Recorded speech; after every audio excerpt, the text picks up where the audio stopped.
رسول الله سلام عليك يا رفيع الشان بسم الله الرحمن الرحيم الحمد لله رب العالمين والصلاة والسلام على سيد المرسلين وإمام المتقين سيدنا ومولانا محمد وعلى آله وصحبه أجمعين.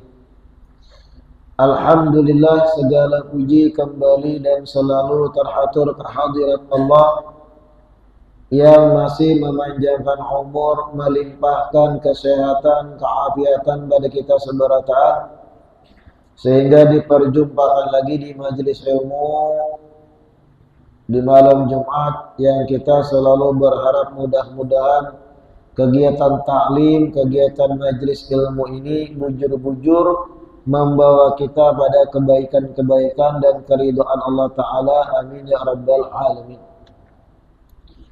Sin ma makna hadith la'anallah al-yahuda wa nasara ittakhadhu kubur anbiya'ihim masajid. Apa arti atau maksud dari hadis yang berbunyi Allah melaknat Yahudi dan Nasrani yang mana mereka menjadikan kubur-kubur nabi-nabi mereka sebagai masjid-masjid. Sedikit kita ulang. Karena hadis ini yaitu yang artinya tadi Allah melaknat Yahudi dan Nasrani yang mana mereka menjadikan kubur-kubur nabi-nabi mereka sebagai masjid-masjid. Hadits sahih ini rancak dipakai oleh Wahabi di dalam mengomentari praktek-praktek ziarah kubur wali yang kita lakukan antar sesama ahlu sunnah wal jamaah aswaja. Kita nih ziarah ke kubur wali fulan, tuan guru alim fulan, berdoa di situ, baca Quran di situ, Yasin dan yang lain. Kan kita praktek tersebut kita mengirimi pahala bacaan Quran kepada yang meninggal. Lalu berharap barakat kedudukan orang yang diziarahi, hajat-hajat kita kabul. Kayak itu praktek kita. Wahabi yang ekstrim berkomentar, dengan kita bacaan Quran di para kubur, siapapun kuburnya, dianggap mereka kita menjadikan kubur-kubur itu sebagai tempat ibadah atau dengan bahasa lain tempat sujud atau masjid-masjid. Kita yang berkumpulan di makam pusara wali Allah, baca Quran dan yang lain, disambatnya kita kayak Yahudi dan Nasrani yang dilaknat di dalam hadis ini karena menjadikan kubur nabi-nabi mereka sebagai tempat sujud. Padahal memahami hadis ini kada kayak itu jar ulun semalam. Kenapa sampai Yahudi dan Nasrani dilaknat Allah di dalam hadis ini? Karena memang mereka menjadikan kubur-kubur nabi mereka itu arah kiblat untuk disujuti. Disujutinya kubur-kubur itu, menyembah kepada kubur terang-terangan dengan pengagungan terhadap yang dikubur. Jadi ada menyamaratakan arah sujud, seakan ini kayak Tuhan juga disujuti. Dari sisi itulah dilaknat Allah. Itu yang dilakukan oleh Yahudi dan Nasrani.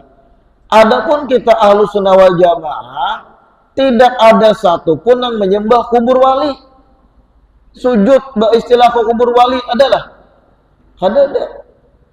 Sehingga kada pas memakai hadis ini untuk mengomentari praktek kita aswaja ziarah kubur wali atau tuan guru atau alim fulan bin fulan dan semacamnya.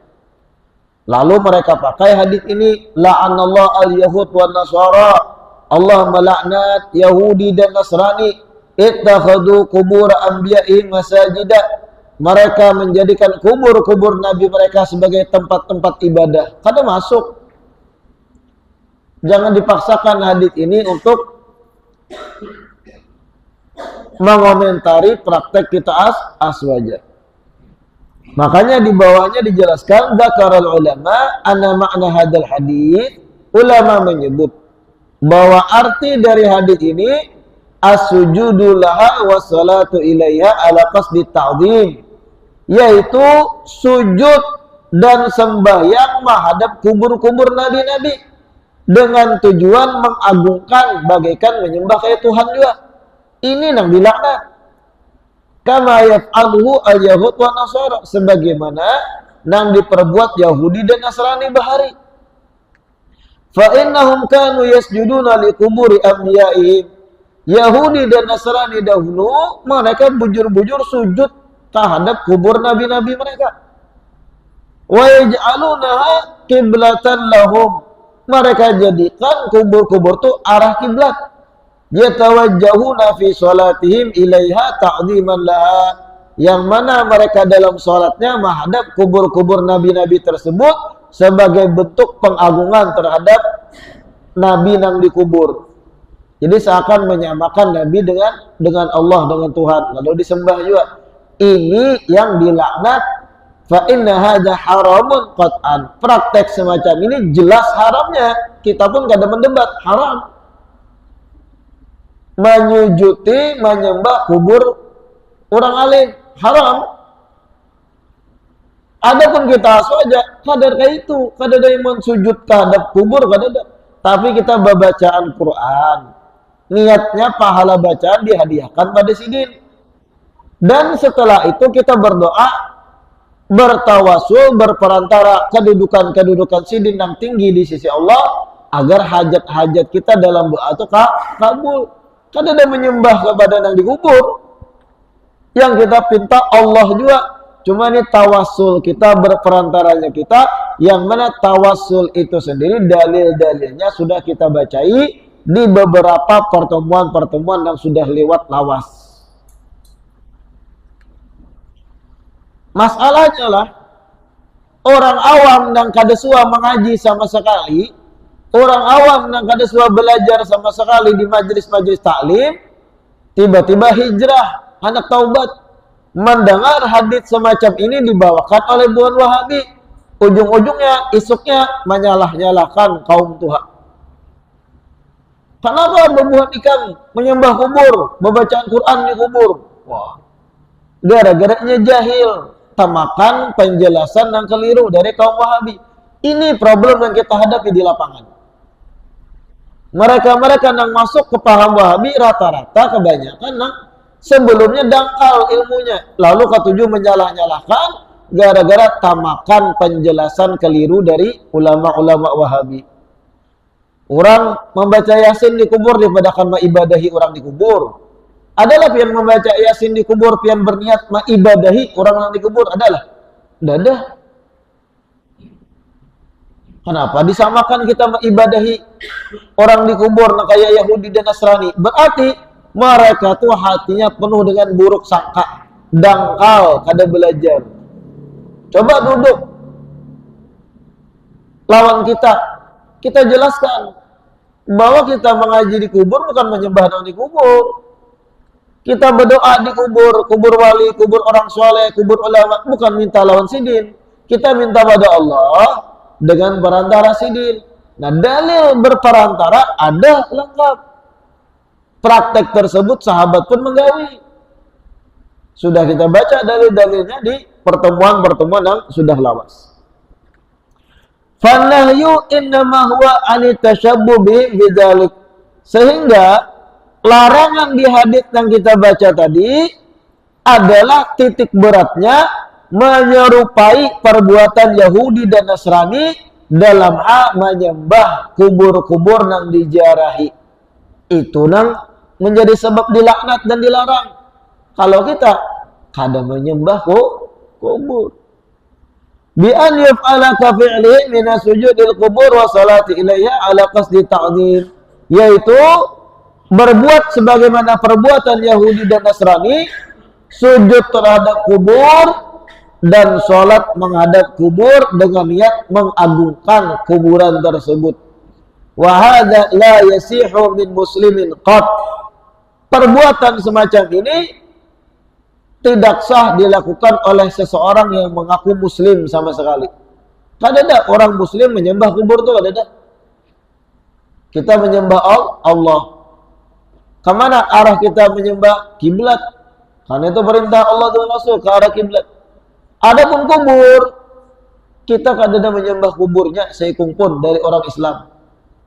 Wala yujadu dzalika fi Islam. Kadang orang Islam satu pun menyembah kubur kadang, kecuali mamaknya kadang arti. Lalu sujud ke kubur-kubur wali. Belum dikatakan Islam sempurna itu karena kadang mengerti juga. Fa inna muslimin al-musallin lam ya'budu ghairallah ta'ala fil alam. Sesungguhnya umat Islam yang ahli salat kadada satu pun menyembah selain Allah di alam semesta ini. Walam yattakhidhu al-qubura masajida kal ma'abid. Kadada orang Islam manapun yang menjadikan kubur-kubur nabi, wali dan yang lain sebagai masjid-masjid atau sebagai tempat-tempat ibadah. Kita kadang mengibadahi, kadang mensujuti orang yang dikubur intinya. Walam yu'adzimu ahadan ka ta'dzimillahi ta'ala, dan tidak ada satupun orang Islam yang menyamaratakan pengagungan sebagaimana mengagungkan Allah Ta'ala.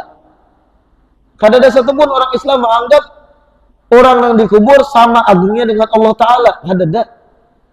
Yahudi Nasrani namanya itu. Sehingga mereka sembah kubur nabi-nabi mereka. Kalau kita orang Islam, kita meyakini Rasul dan Nabi itu utusan Allah, pilihan Allah. Otomatis tidak setara sedikit pun dengan Allah sang pencipta mereka. Maulah mengagungkan sama lawan Allah Ta'ala. Ada mau?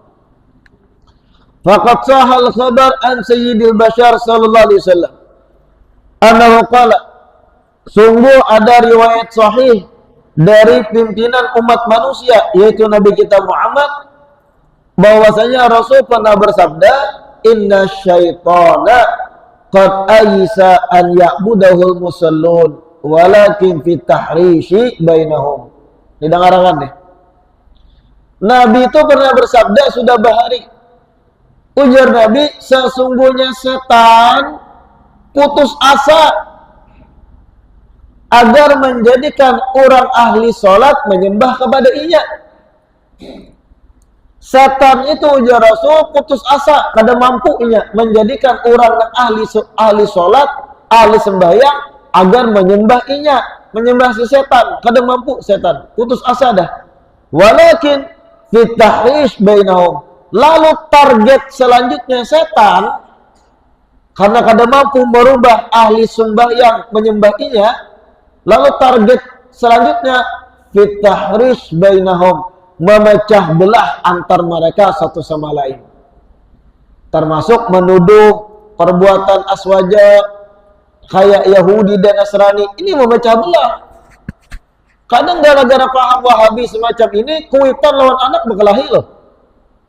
Kuitan mulai bahari memakai ilmu dari abah-abahnya, datu-datunya aswaja, ziarah kubur, baca yasin, tahlil. Nang anak sekolah ke Jawa misal. Ketika di Jawa umpat belajar nambah Wahabi, mulai ke kampung menyalahkan perbuatan abah, tak kalah lawan kuitan seorang. Ini tahrish. Ini memecah belah katanya. Dan itu Rasul target setan berikutnya. Karena kada mampu setan maulah orang Islam itu menyembah kepada setan, lalu targetnya tahrish, memecah belah umat Islam itu sendiri. Makanya jangan mau kita nih dirusak-rusak oleh pemahaman-pemahaman Wahabi yang sedikit-sedikit menyalah-nyalahkan orang, menuduh orang syirik, menuduh orang ini murtad, kafir dan semacamnya. Na'udzubillah tsumma na'udzubillah. Fahadihi bisyaratun min asy-syari' sallallahu alaihi wasallam bi anna Allah qad hafizal musallin min ibadati ghairillah. Hadits yang kita baca tadi, yaitu setan putus asa menjadikan orang-orang Islam menyembah kepada Ia. Ini ujar Habib Zain mengarang kitab ini kabar gembira dari Rasul. Apa kabar gembiranya? Allah sudah menjaga umat Islam dan ahli sembahyang dari beribadah kepada selain Allah. Terjaga orang yang ahli 5 waktu itu kada pacang menyembah pada selain Allah itu kada pacang. Cuma potensi pecah belah bisa terjadi. Kalau menyembah pada selain Allah kada pacang.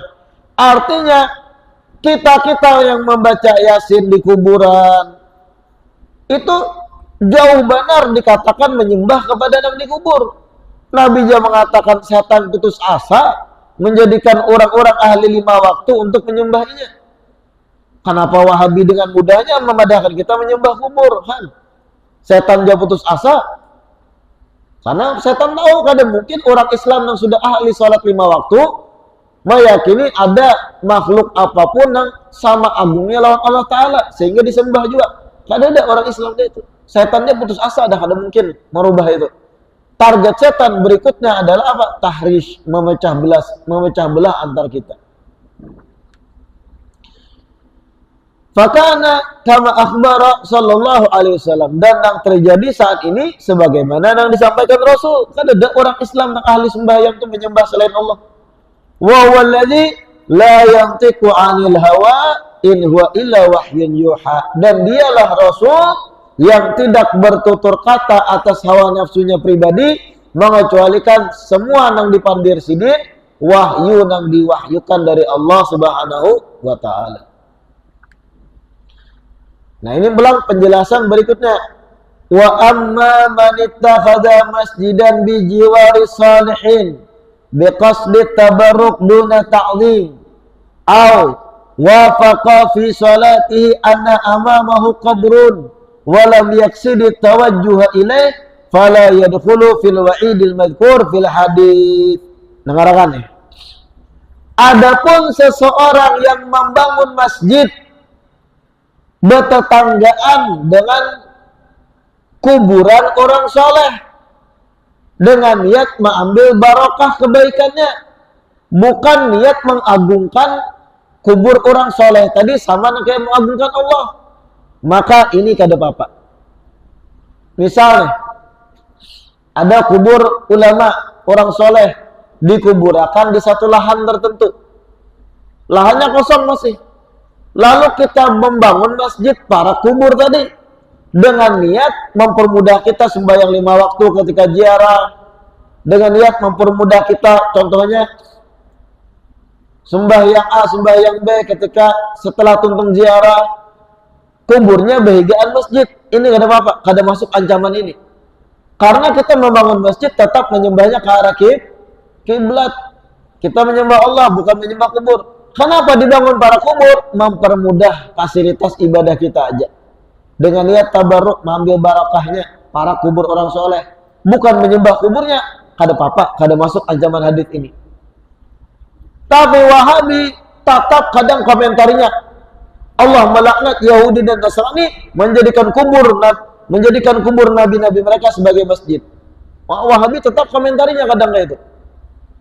Kalau ngambil contoh, beberapa kubah wali di Kalsel ini ada kadang peparaknya dibangun masjid atau musola atau langgar. Apakah tujuannya langgar itu menyembah ke arah kubur orang wali tadi? Kada, tetap ke kiblat arahnya. Itu mempermudah penziarah aja untuk sembahyang 5 waktu atau sembahyang sunat dan semacamnya, istirahatkah ini itu. Tapi kadang ekstremis dari Wahabi tetap berkomentar pakai hadis tadi.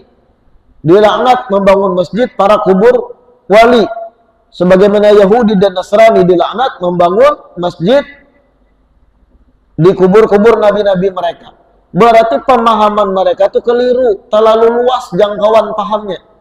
Padahal hadis tersebut sempit aja cara memahaminya. Sesempit apa cara memahaminya? Kalau kita sujud kepada kubur wali, hanya masuk ancaman itu. Kalau kita sujud ke hadapan kubur wali dengan niat mengagungkannya setara dengan mengagungkan Allah, hanya dilaknat. Selain pada itu, kada apa-apa. Amun terlalu luas pemahamannya, setiap ada tempat ibadah dibangun para kubur wali, masuk ancaman hadis ini, terlalu benar. Konsekuensinya kena Ka'bah pun kena. Nah, kenapa jadi Ka'bah waninya ulun? Karena ujar ulama, di para Ka'bah itu mulai dari di situ ada makam-makam, tempat yang tawaf tuh.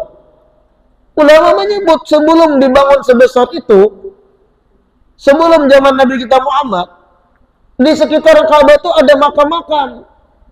Hanya saja karena sudah ribuan tahun, lalu orang kada terurus lagi.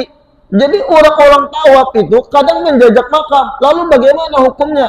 Kalau pian memahami hadis ini, duhai saudara Wahabi, dengan jangkauan yang luas, berarti setiap orang yang beribadah di muka Ka'bah masuk kategori dilaknat lah. Kan ada kubur-kubur bahari di situ. Berarti cara pahamnya yang harus dibujuri. Jangan terlalu jangkauannya luas. Sempiti. Yang dilaknat itu apabila menyembah kuburnya. Apabila sholat ke hadapan kubur dengan niat mengagungkan yang dikubur sebagaimana mengagungkan Allah. Ini dilaknat. Selain pada itu ada apa-apa. Karena kita baca masalah Ka'bah itu ada yang di halaman selanjutnya. Adapun orang yang membangun masjid bajiranan, baparakan lawan kubur orang soleh dengan niat tabarruk, bukan mengagungkan si kubur, bukan menyembah pada si kubur. Atau permasalahan kedua, wafaqa fi salati anna amamahu qabrun wa lam yaqsid atawaju ilaih fala yadkhulu fil wa'idil madhkur fil hadits. Atau kasus kedua, kita hadap kiblat sembahyang tapi kebetulan di hadapan kita ada kubur. Mengerti lah ya? Ini kiblat ke sana nih. Kebetulan di muka mihrab nih, di bangunan mihrab selanjutnya ada kuburan misal. Nah kan sebagian masjid ada kayak itu. Kuburan mihrabnya dinding, tapi di sebelah dinding ternyata ada kuburan. Apabila kebetulan inya hadap kiblat sembahyang, di mukanya ada kubur, dan inya kada berniat menyembah kubur tadi, kada masuk juga ancaman hadis dilaknat tadi. Kada masuk juga. Waninya kayak itu. Pian hati Masjid Nabawi. Ada satu tempat khusus yang itu menghadap kubur Nabi. Yang itu sekaligus kita sembahyang menghadap kiblat ke situ juga. Tak hadapi kita kubur Nabi, kubur Sayyidina Abu Bakar, kubur Sayyidina Umar. Wanilah mengatakan perbuatan itu kada benar. Sedangkan praktek itu sampai sekarang digawi. Nang suwa umrah tahu tuh. Lokasi yang kita itu menghadap kepada kubur makam Rasul yang mulia. Dan banyak lokasi-lokasi lain. Coba pian berjalan ke keluar. Karena pinggir jalan itu masjid-masjid. Ada kan yang pas kiblat bujur aja di dinding mihrab, tapi sebelahnya kuburan. Apakah masuk ancaman ini? Kada masuk karena niat kita hadap kiblat. Kebetulan di situ ada kubur. Nah, itu. Waqad qala Allah Ta'ala fi qissati ahli kahfi. Nah, ini salah satu pengambilan dalil oleh pengarang kitab Habib Zain. Allah berfirman dalam Al-Quran menceritakan Ashabul Kahfi. Ashabul Kahfi itu pemuda-pemuda yang guringnya 309 tahun. 309 tahun termasuk karamat, itu keramat.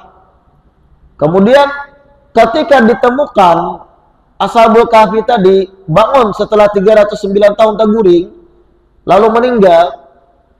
Kemudian kuburan-kuburan Ashabul Kahfi itu dimuliakan oleh para petinggi-petinggi, para raja-raja muslim saat itu. Lalu Allah ceritakan itu. Qala alladziina ghalabu ala amrihim. Mereka orang-orang Islam yang memiliki kekuasaan saat itu berkata, lanattakhidanna alaihim masjidah. Kami akan jadikan kubur-kubur mereka Ashabul Kahfi di situ masjid tempat sujud kepada Allah Ta'ala. Artinya Allah mengisahkan orang-orang Islam yang menemukan, yang mengagungkan Ashabul Kahfi, menjadikan lokasi para Ashabul Kahfi itu jadi masjid, tempat sujud kepada Allah. Menandakan ini hal mulai dari kada apa-apa selama sujudnya tatap kepada Allah, bukan kepada nang dikubur. Waqad zakar ahli tafsir, para ulama tafsir menyebut annal ladzina ghalabu ala amrihim, bahwa mereka-mereka yang menang suaranya atau orang-orang yang lebih berat, lebih besar suaranya, humul mu'minun, mereka adalah orang-orang yang beriman. Jadi yang dimaksud alladzina ghalabu ala amrihim, mereka yang lebih berat suaranya atau lebih diterima suaranya, pendapatnya itu adalah orang-orang beriman di ulama tafsir. Jadi orang-orang beriman berpendapat membangun masjid di tempat Ashabul Kahfi. Apakah itu kemudian salah? Kalau salah kenapa Allah misalkan? Menandakan itu kada apa-apa, selamat tetap Allah yang kita sembah, bukan yang dikubur. Kayak itu maksudnya. Wa akhbara Allah Ta'ala annahum ittakhadhu ala ahli kahfi masjidan. Allah mengisahkan bahwa mereka itu membuat masjid atau tempat sujud di seputaran makam Ashabul Kahfi. Fa fi dzalika dalilun ala ittikhadhi masjid ala quburi shalihin. Ini merupakan satu dalil membuat masjid-masjid di kuburan-kuburan orang soleh. Tapi selama sujudnya tetap pada Allah bukan pada kubur, itu kada apa-apa. Yang dilaknat kalau menyembah kuburnya tadi, katakan itu. Waqad ajma'al muslimun ala tawsi'il masjidin nabawi. Nah, kalau kisahkan tadi. Orang-orang Islam mulai dari sudah sepakat untuk memperluas Masjid Nabawi. Jadi masjid di Madinah, Masjid Nabawi itu bahari zaman Rasul halus saja. Langsung bertempel lawan kamar-kamar rumah masjidin. Kemudian sasar berjalan ratusan tahun setelahnya, sasar diganali Masjid Nabawi itu. Sampai saat ini singganalan Masjid Nabawi kita lihat. Hatta sara qabru sallallahu alaihi wasallam wa qabru sahibaihi wasatul masjid. Saking diganalinya Masjid Nabawi itu sampai posisi kubur Rasul dan kubur Sayyidina Abu Bakar dan Sayyidina Umar itu menjadi di tengah-tengah masjid, berada di dalam lingkungan tengah masjid. Fa asbal masjidu muhitan bihim, sehingga Masjid Nabawi mengelilingi kubur itu tadi, kubur Rasul, kubur Abu Bakar, kubur Umar. Wa musallun yatawajjahuna ilaihi fi salatihim bimar'an minal ulama wa fuqaha. Dan orang-orang yang sembahyang di Masjid Nabawi yang kebetulan di posisi di belakang kubur kemudian menghadap kiblat, otomatis akan menghadap kubur ketika sholat menghadap kiblat.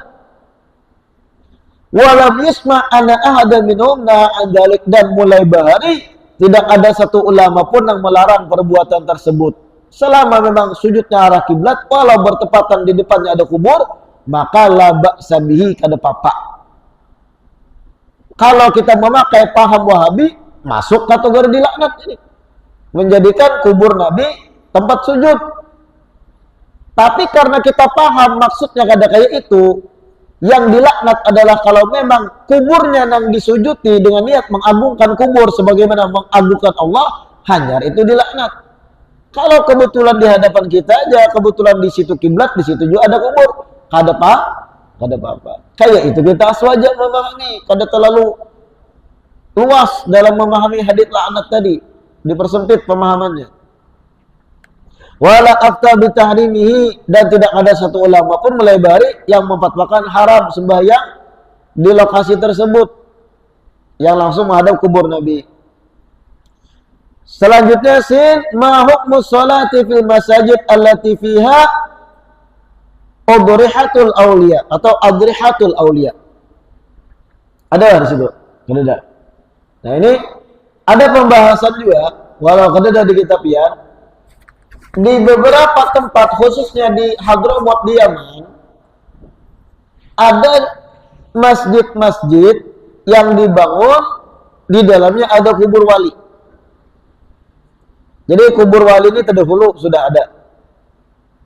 Lalu mungkin sempitnya wilayah, sempitnya lahan, dibangun masjid di sekitarannya sehingga masuk ke dalam masjid kubur wali itu. Bukan cuma di Yaman ini, di beberapa tempat lain ada, bahkan termasuk Masjid Nabawi tadi.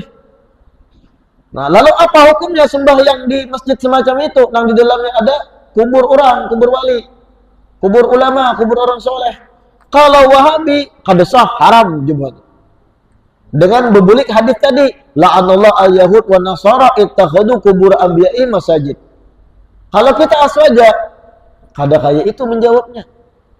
Selama ini hadap kiblat, selama rukun sholatnya digawi, walau kebetulan di mukanya ada kubur, tapi niatnya tetap arah kiblat, tetap sah hukumnya.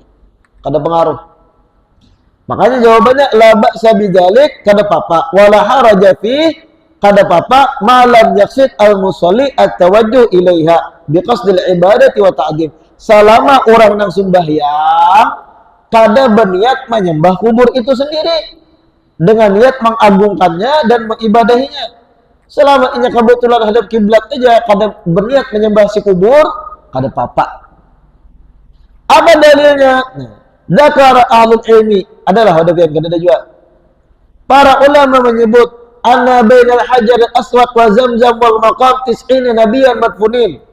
Ulama sejarah menyebut di antara hajar aswad ini nang jeklon Ka'bah tadi. Di antara hajar aswad dan Zamzam serta makam Ibrahim para Ka'bah tuh. Di situ ada 90 nabi dimakamkan sebelum Nabi kita Muhammad sallallahu alaihi wasallam. 90 nabi sebelum Nabi kita Muhammad dimakamkan di situ. Wa anna Nabi Allah Ismail wa ummuhu Hajar madfunani fil hijr. Bahkan ulama menyebut Nabi Ismail, makam Nabi Ismail, jasad Nabi Ismail dan ibunya Nabi Ismail, istrinya Nabi Ibrahim, itu kedua-duanya dikubur di Hijr Ismail situ. Yang itu menjadi kelaluan kita tawaf dan bahkan menjadi tempat sujud kita menghadap Ka'bah. Kalau memakai fatwa Wahabi haram sembahyang di masjid yang ada kuburnya, lalu bagaimana Ka'bah? Nah mulai bahari ulama menyebut itu banyak makam para nabi dimakamkan. Nabi Ismail termasuk dan Ibu Sidin. Berarti selama ini ibadah orang Islam di Ka'bah itu haram berantakan. Ada dua solusinya, pemahaman ikam dibujuri atau memang ikam tarusakan memfatwakan itu haram sehingga jutaan orang Islam ikam anggap sembahyang yang ada sah di muka Ka'bah. Jelas berarti solusinya pemahamannya yang dibujuri. Hadis dilaknat tadi apabila menyembah kubur niatnya. Kalau kebetulan ada kubur di sana aja itu kada apa-apa selama yang kita sembah arah kiblat Allah niat kita. Nah, mengertilah. Jadi selama ini orang ibadah di muka Ka'bah itu ada kubur. Dan ini jauh sebelum Nabi kita Muhammad SAW. Nabi Ismail bahkan disebut tadi 90 nabi dimakamkan para Ka'bah situ. Walau muni'ati shalat fil masajid allati fiha al-udhiyah lakana aula bi ba'di an yusalla fi masjidin Nabi sallallahu alaihi wasallam. Seandainya dilarang sembahyang di masjid-masjid yang di dalamnya ada kubur-kubur, maka seharusnya lebih dilarang lagi sembahyang di masjid Nabawi, karena di situ ada kubur Nabi, kubur Abu Bakar, kubur Umar. Waqad qala Rasulullah sallallahu alaihi wasallam, wa kaifa waqad qala Rasulullah, sedangkan Rasulullah sendiri berucap, ma baina qabri wa mimbari raudhatun min riyadil jannah. Antara kuburku dan antara mimbarku itu merupakan taman dari taman-taman surga, ujar Nabi. Anjuran sembahyang di situ ada dari Nabi. Berarti kesimpulannya hadis la'anallahu ayyahud wa nasara ittakhadhu qubura anbiya'ihim masajid itu pahamnya harus dipersempit, jangan terlalu kebablasan memahami. Kalau luasan dampaknya konsekuensinya larang juga harusnya sembahyang di Ka'bah. Larang juga sembahyang di Masjid Nabawi karena ada kubur di situ.